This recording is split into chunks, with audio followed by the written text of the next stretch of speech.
I think we're probably already in World War III, to be honest. World War III is not going to look like World War II. We were talking about this a little bit earlier with the idea of proxy wars. Proxy wars are a tool that superpowers use to fight against each other without expending their own human lives. We've been in proxy wars since 2012. Syria, Yemen, Libya, we're all proxy wars. And those are just the major proxy wars. We're not even talking about some of the wars that you've seen in Thailand, in Myanmar, conflicts that have happened all across Latin America, coups in Africa. They're all smaller, less newsworthy proxy wars, and Americans are totally blind to it. In many ways, I would argue that we're already in the beginning phases of World War III. And World War III looks like proxy war between the world's largest economies, which those economies are starting to band together, right? World War II was defined by Axis and allies. Remember that?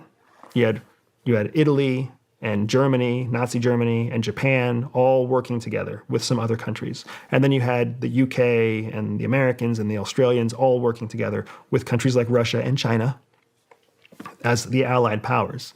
We're already seeing that happen now. You're seeing it in the UN. You're seeing it with NATO. You see Russia, China, Iran, North Korea coming closer and closer together, pulling Turkey into their own sphere of influence. You see Poland, Germany, the UK, the United States, Canada, all pulling together, right? And you see the countries, the world itself dividing along these axis and allied powers again.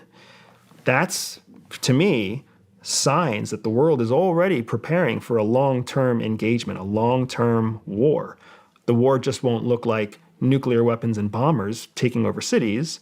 It's going to look like a line of third world countries that everybody's going to fight over. And there's going to be devastation in these third world countries that are resource-rich countries, mineral-rich countries, strategically important countries. But the majority of the population will stay calm because they won't feel like they're at war.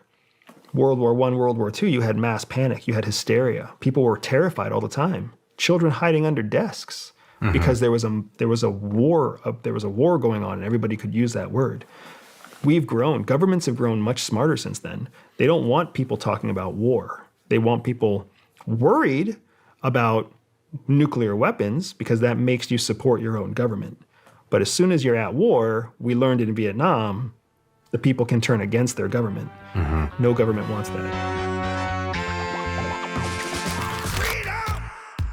So fresh on me. Freedom!